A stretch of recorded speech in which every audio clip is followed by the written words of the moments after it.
नमस्कार दोस्तों। अब यहाँ पर पाकिस्तानी पत्रकार, महिला पत्रकार ये कह रही है कि एक समय था एक समय था जब भारत का मतलब पाकिस्तान का मुकाबला भारत से होता था, चाहे वो स्पोर्ट्स हो, चाहे इकोनॉमी हो, चाहे किसी और चीज़ में हो। बिल्कुल बात सच है। एक समय तो ऐसा भी था कि जब पाकिस्तान जो है वो इंडिया से तेजी से ग्रो कर रहा था, मतलब इंडिया को बीट कर रहा था। लेकिन उसके बाद हुआ क्या? वही मतलब कि जो भीख के पैसे पर पलने की जो आदत थी वो गई नहीं। अमेरिका से बिलियंस ऑफ डॉलर आते रहे और खुद का कुछ भी बेस यहाँ पर क्रिएट नहीं किया गया, जबकि इंडिया साइलेंटली अपने हिसाब से काम करता रहा। और अगर आज देखो तो इंडिया और पाकिस्तान में इतना बड़ा गैप आ चुका है कि पाकिस्तान भूल से भी खुद की कंपैरिजन इंडिया के साथ नहीं कर सकता। चाहे इकोनॉमी हो, चाहे कई सारी इंडस्ट्री हो, चाहे जो प्रधानमंत्री मोदी और पाकिस्तान के प्रधानमंत्री के बीच जो स्ट्रेचर है, उनका जो डिफरेंस हो, कई सारी चीज़ें हैं। अगर मैं गिनाने जाऊँ तो मतलब कि कई सारी चीज़ें गिना सकता हूँ। कहने का मतलब ये है कि अब पाकिस्तानी पत्रकार खुद ये स्वीकार कर रहे हैं कि भाई अब जो है वो बहुत फासला बढ़ चुका है।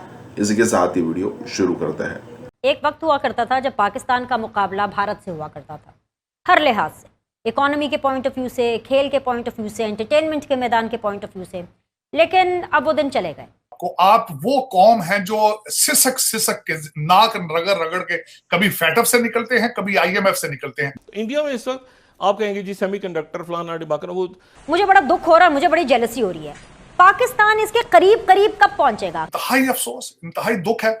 आज कितनी माओं के बच्चे मरे हैं। स्टैट्स को देखा जाए तो मुकाबला बांग्लादेश से भी नहीं बनता, लेकिन फिर भी चलें हम कह लेते हैं कि जी 1971 में, 1971 में बांग्लादेश बना, लेकिन वो मुल्क भी पाकिस्तान से मईशत के मैदान में बहुत आगे चला गया है।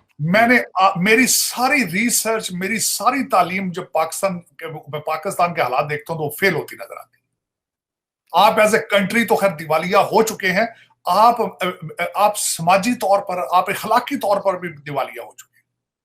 जो अगला टॉपिक आपने बात रिजवाना की थी जी, कोई किस सोसाइटी के अंदर 14 साल की बच्ची को मार कर रोजाना कैद कर दिया जाए और वो एक जज, इंसाफ देने वाले की, एक जूरिस्ट, इंसाफ देने वाले की बीवी हो, और उसके घर में वो जज किस तरह आगे सोता होगा जब वो बच्ची चीखती हो, किस तरह। और एक और ये बात करना चाहता हूं कि आईएमएफ या वेस्टर्न सोसाइटी या अमेरिकन एम्बेसडर या फ्रेंच एम्बेसडर, ये सारे बैठे हैं, ये सारे इमरान खान के लिए तड़प रहे हैं, रिजवाना के लिए क्यों नहीं तड़प रही है? बिल्कुल, बहुत अच्छा पॉइंट। यस, ये उसके लिए क्यों नहीं तड़प रहे सारे? ये कांग्रेसमैन उनके लिए क्यों नहीं इकट्ठे होते? और मैं बताता हूं आपको कि आपके 10 से 15 हजार जो रूलिंग एलीट है, उनके हर एक के घर में 10-10 रिजवाना बैठी।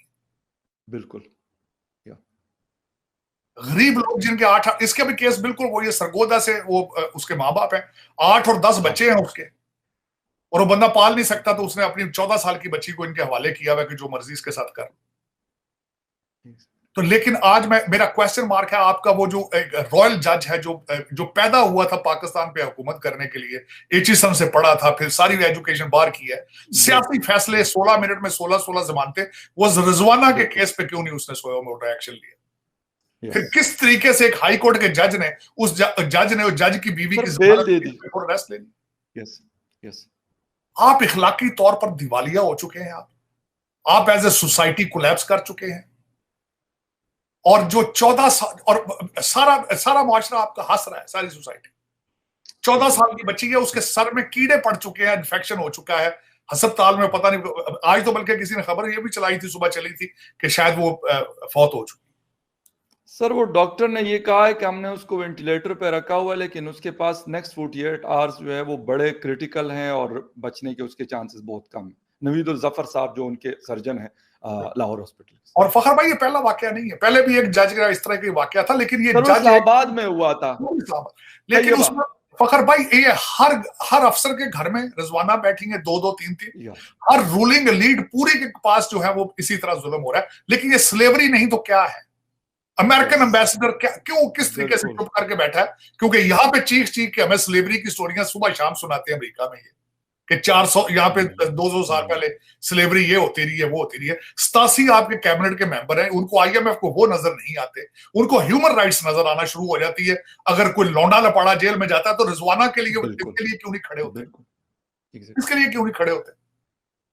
कि ये अच्छा, हमारा आईएमएफ वालों ने फौरन शर्त लगा दी है कि हमारे अमीरुल मोमिनीन के लिए इलेक्शन का बंदोबस्त किया जाए। ये शर्त क्यों नहीं लगाते कि ये स्लेवरी खत्म करें पाकिस्तान से? बिल्कुल ये 14-14 साल की बच्चियों को घरों में रख के जानवरों जैसा सलूक किया जाता है, इसके बारे में किसने कानून बनाना है? IMF वाले बड़े रिश्तेदार बनते हैं ह्यूमन राइट्स के और डेमोक्रेसी के। तो ये ह्यूमन राइट्स यहाँ से डॉक्टर एक मोहित पीरजादा यहाँ से आए हुए हैं आपके अमेरिका में। उस दिन भी मैं उनकी वीडियोस देख रहा था कि जो इमरान खान ने एक वेबसाइट के ऊपर उसको 19 से 20 करोड़ रुपए दिए और जो बाकी उसने कमाया वहां पे बैठा और कह रहे मेरी जिंदगी को खतरा है। सबको बड़ी फिक्र है, मैं ये नहीं कहता कि ना करें, लेकिन सर यहाँ पे जो लोगों के साथ होता है मेरे ख्याल में वो डॉक्टर मोहित के साथ तो कभी नहीं। सारा जुल्म है सर, ये सारा फ्रॉड है, सारे ड्रामेबाज है, सारा मैंने सारा बिल्कुल करीब से देखा सुना है। बल्कि उसके बाद जो उसका पोस्टमार्टम किया है वहां पे हमारे जर्नलिस्टों ने जो स्टोरियां निकाली हैं, किस तरीके से उन्होंने अपने दोस्त की बीवी से शादी की है, किस तरीके से उनकी वालदा का इंतकाल हुआ है, किस तरीके से वो अपने वालिद साहब के अंगूठे लगा रहे थे, अबू धाबी जेल में चले गए, वो तो सारा निकल गया अबू धाबी। लेकिन वो तो देखें, लेकिन ज्यादती, क्योंकि मैं वहीं से आया हूँ फखर भाई, वहीं से इस तरह के कई रिजवाना देखता आया हूँ। अभी मैं जब पाकिस्तान जाता हूँ, हर आपके रूलिंग एलीट के घर के अंदर 4-4, 5-5 रिजवाना है, सिसक के मर रही है और कोई पूछने वाला नहीं है। मैं खून के आंसू रोता वापस आता हूँ कि ह्यूमन किस तरीके से वहां पे उनके साथ ज्यादती हो रही। आप अच्छा, जिनके घरों में होती है सारे बाहर के पड़े हैं, जिनके घरों में सारे ये जजों के रूलिंग एलीट है, जिनके घरों में ये रिजवाना जैसी बच्चियां सिसक के जिंदगी गुजारती, सारे रूलिंग एलीट बाहर की है, कैम्ब्रिज, ऑक्सफोर्ड और हार्वर्ड की पढ़ी भी। बिल्कुल। अभी तो मैं ये कहता हूं कि 400-400 साल पुरानी यूनिवर्सिटियों की डिग्रियां पाकिस्तानियों के ऊपर से गुजर जाती। मैं बल्कि कोई फर्क ही नहीं पड़ता। मैं फखर भाई सारी यूनिवर्सिटीज को लेटर लिखने लगा हूं, सारी यूनिवर्सिटीज। कभी देखो ये जो तुम लोगों को डिग्रियां दे रहे हो पाकिस्तानियों को, ये देखो पाकिस्तान के साथ क्या कर रहे हैं, ये क्या कर रहे हैं पाकिस्तान। बिल्कुल ठीक। इनको सिखाओ इंसानियत, इनको इंसान बनाओ। सबसे पहले डिग्री देने से पहले इनसे साइन कराओ कि अपने मादरे मिल्लत को लूटना नहीं है तुमने जाके। जबरदस्त जबरदस्त जबरदस्त। अच्छा सर, एक चीज आप मतलब IMF का आप जिक्र कर रहे हैं और कल परसों में आपकी ट्वीट पढ़ रहा था और आपने लिखा था कि कौन पूछेगा इन लोगों से कि ये IMF से पैसे लेके और जिस तरीके से इन्होंने ये कहते हैं कि सैलरी क्लास के ऊपर इन्होंने टैक्सेस लगा दी, इन आम आदमी जो पहले ही पिसा हुआ है। यकीन करें कि कल मैंने एक आदमी को देखा और वो बेचारा रेडी पे मुख्तलिफ चीजें, बिस्किट्स और इस तरह की टॉफीज बेचता है। वो कहता है कि मैं 700 से 900 रुपए दिन के कमाता हूँ, 19,000 रुपए मेरे घर का बिल आया हुआ। अब सर ये एक कहानी नहीं है, ये शायद हजारों नहीं लाखों करोड़ों स्टोरीज इसी तरह की आपको पेशावर से लेकर कराची तक किसी भी शहर में चले जाएं आपको मिलेंगी।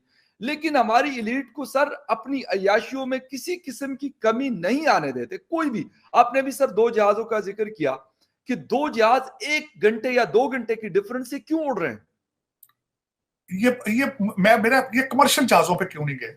रोजाना फ्लाइटें उड़ रही हैं यहाँ पे, 2 सीटें करा लेते हैं। अगर ये मोटे हैं या इनको किसी के साथ नहीं बैठना, 2 सीटें करा, 3 करा लेते हैं।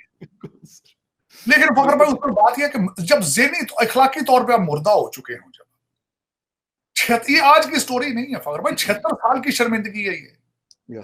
मैं बल्कि मैंने उसमें ट्वीट ये की थी कि ये जो अभी रीसेंट पैसा आ रहा है, 25 करोड़ लोगों का हक नहीं है कि उनको बताया जाए ये पैसा कहां इस्तेमाल होगा। IMF की किस्तें आ रही हैं, ये कहां इस्तेमाल हो रही हैं। ये जो पैसा UAE और सऊदी अरेबिया से आ रहा है रिसेंटली, ये कहां इस्तेमाल होगा। उनका हक नहीं कि कोई इनमें से कोई इनमें से ऐसा फर्द जिसका ज़मीर जिंदा हो, वो कौम के सामने सिर्फ एक पेज के ऊपर लिखकर इनको दिखा दे कि ये जो बाहर से पैसा है यहां इस्तेमाल किया। लेकिन नहीं, 25 करोड़ लोगों को आपने यरगमाल बनाया है। उनको पता है हमारे साथ ज्यादती हो रही, बेचारे कर कुछ नहीं सकते, बददुआएं देते हैं। बिल्कुल, खुदा आपकी बददुआएं भी नहीं सुन रहा। आपने अपने मुआशरे में वो इतना अखलाकी तौर पर गिर चुके हैं कि अब खुदा आपकी बददुआएं भी नहीं सुनता। दुआएं तो खैर सुननी होती है ना, कि आपका अगर किरदार हो तो, आपके कुछ आपका किरदार हो, आप चाहे जो भी मजहब हो आपका, लेकिन जब किरदार ही ना हो तो बददुआएं भी नहीं सुनी जाती। जब आप इंसानियत की पस्ती को टच कर रहे हो, अब वो रिजवाना के जख्म हर पाकिस्तानी के सर में है इस वक्त। पूरे पाकिस्तान के ऊपर आपकी बदनसीबी के लिए वो सामने खड़ी जब तक उसको इंसाफ नहीं मिले। और इस तरह की कई रिजवाना और मिलेगा नहीं सर, यकीन नहीं है मुझे कि ये रिजवाना क्या नहीं है, पहली है नहीं आखिरी है सर। ना पहली है ना आखिरी, बल्कि अब मैं अगली जो बात करना चाह रहा था वो बहावलपुर यूनिवर्सिटी की। सर बिल्कुल, मैं